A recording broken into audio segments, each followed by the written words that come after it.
The busiest person you know is not the most productive. They are the most afraid of what they'd feel if they ever stopped. You know exactly who I mean. The one who answers emails at midnight and calls it dedication. The one whose calendar has no white space and whose pride has no limits.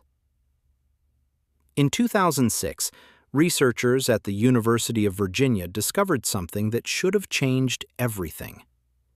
They put people in empty rooms with nothing but their own thoughts and a button that would deliver an electric shock. 67% of men and 25% of women chose the shock. They preferred physical pain to 15 minutes alone with themselves. And you do the same thing every single day. You just use better-looking buttons. Your to-do list is not a tool. It is a shield. And what it shields you from is the question you have been avoiding your entire adult life. Who are you when you are not doing anything? Most people have no idea, and that terrifies them more than any deadline ever could. Busyness has become the most socially acceptable addiction of our time. It is the only compulsion you can confess at dinner parties and receive applause. Tell someone you cannot stop drinking, and they offer concern. Tell them you cannot stop working, and they offer respect. The mechanism is identical. A behavior you cannot stop using to avoid a feeling you cannot face. The only difference is the wrapper. Psychologists have a name for this. They call it experiential avoidance, the technical term for running from your own inner experience using any means available. Some people use substances, some people use relationships, and some people use spreadsheets. The spreadsheet is just cleaner. It comes with better fonts and no hangover. But the function is the same. Fill every gap so nothing else can get in. Here is where it gets interesting. The avoidance works. In the short term, it works beautifully.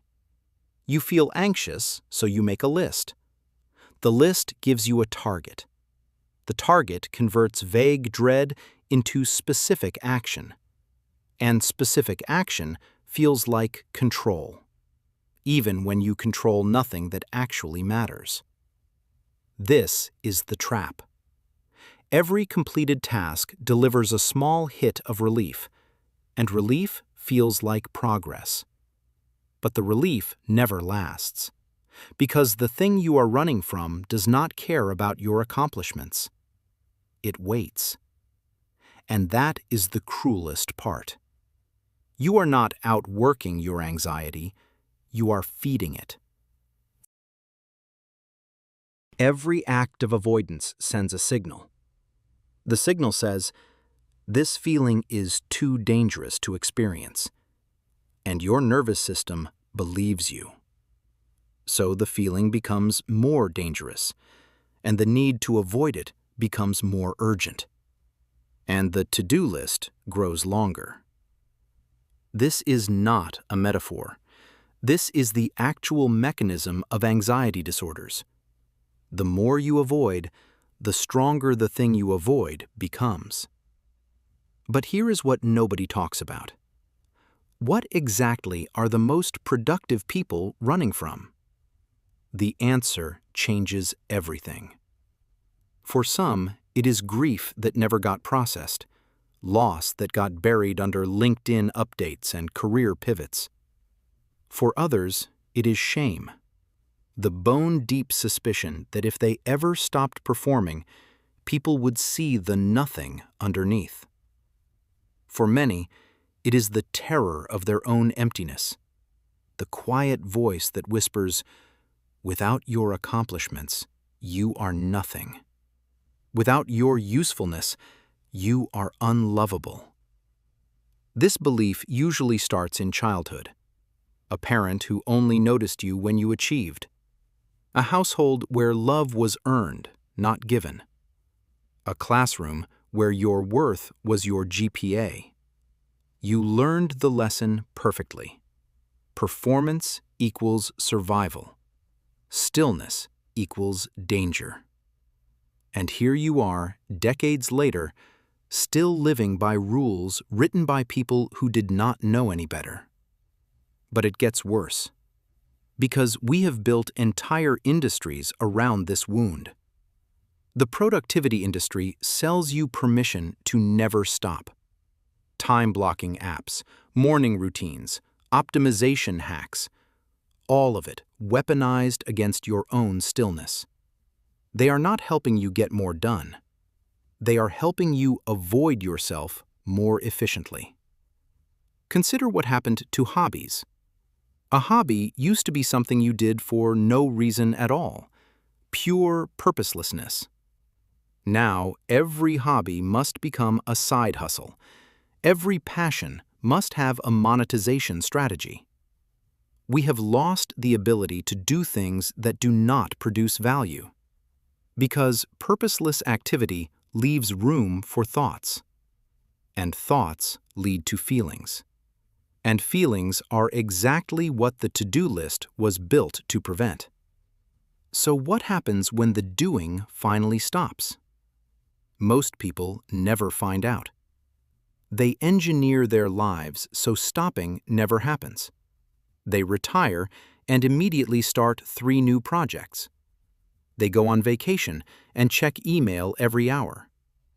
They fill silence with podcasts and car rides with phone calls. Every potential gap sealed before stillness can enter. But life has a way of forcing the confrontation. An illness that cannot be outworked. A loss that cannot be scheduled around. A pandemic that canceled the entire future.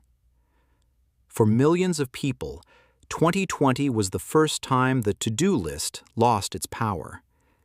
And what came flooding in? Everything they had been running from.